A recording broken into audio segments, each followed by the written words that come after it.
Hello bachon, let's read the question. The question says consider the following statement. Statement 1 is graphite has planar hexagonal layers of carbon atom in which each carbon atom undergoes sp2 hybridization.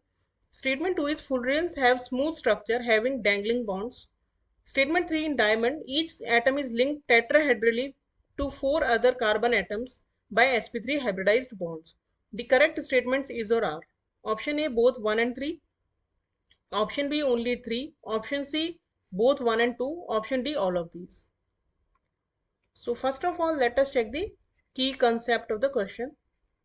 The key concept of this question is that graphite, diamond and fullerenes, all these three are allotropes of carbon. Allotropes of carbon means they are different forms of carbon which have same chemical properties. जो allotropes होते हैं उनमें chemical properties same होती हैं but उनकी physical properties different होती हैं.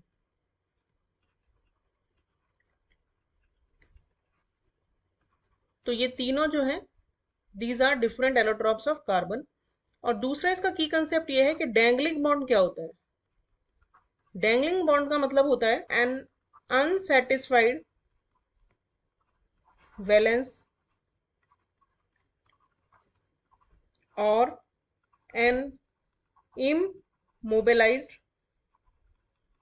Atom को हम बोलते हैं dangling bond present in the structure. तो अब अगर हम इस क्वेश्चन का कंप्लीट सॉल्यूशन देखें तो अगर हम ग्रेफाइट की बात करें तो ग्रेफाइट जो होता है उसमें लेयर्ड स्ट्रक्चर होती हैं, हेक्सागोनल लेयर्स होती हैं इस तरह से.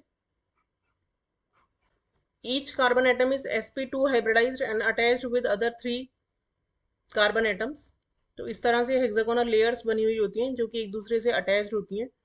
और ये जो लेयर्स होती हैं ये फर्दर अगली लेयर से वीक वॉन्डरल फोर्सेस की वजह से अटैच्ड होती हैं. यानी आपस में तो कार्बन जो है वो कोवेलेंट बॉन्ड बनाते हैं और हेक्सागोनल लेयर्स बना लेते हैं और ये हेक्सागोनल लेयर्स जो है वो फर्दर एक दूसरे से कनेक्टेड होती हैं थ्रू वीक वॉन्डरवॉल फोर्सेस. यानी इनके बीच में जो फोर्सेस हैं these are weak van der Waals forces.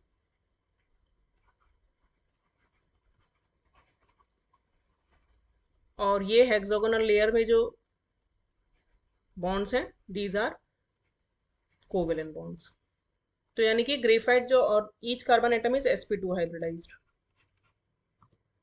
यानी कि जो पहला हमारा स्टेटमेंट है वो करेक्ट हो गया. Graphite has planar hexagonal layers of carbon atom in which each carbon atom undergoes sp2 hybridisation. Second statement की बात अगर हम करें तो फुलरेन जो होता है,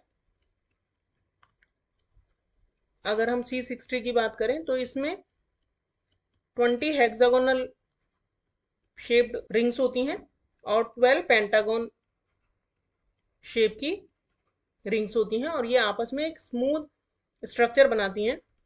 और ये जो है प्योरेस्ट फॉर्म ऑफ कार्बन होता है C60, इसीलिए इसमें कोई भी डैंगलिंग बॉन्ड्स या कहें कि अनसेटिस्फाइड बैलेंस नहीं होता है, इसीलिए इसमें नो डैंगलिंग बॉन्ड्स. ये कार्बन का एक ऐसा एलोट्रोप होता है जिसमें कोई डैंगलिंग बॉन्ड नहीं होता है. सो स्टेटमेंट 2 हमारा रॉन्ग हो गया. स्टेटमेंट 3 में अगर हम बात करें डायमंड की स्ट्रक्चर की तो डायमंड जो होता है वो उसमें उसकी टेट्राहेड्रल स्ट्रक्चर होती है. ईच कार्बन एटम जो होता है वो अलग 4 कार्बन से टेट्राहेड्रली अटैच्ड होता है और जो कार्बन होता है every carbon is sp3 hybridised होता है. फर्दर ये इस तरह से अटैच्ड होगा तो इस तरह से स्ट्रक्चर बनती चली जाएगी. तो यानी कि every carbon in diamond is sp3 hybridised and attached with 4 other carbon tetrahedrally. तो यानी कि हमारा जो थर्ड स्टेटमेंट है वो भी करेक्ट हो गया. तो करेक्ट स्टेटमेंट हो गए 1 and 3.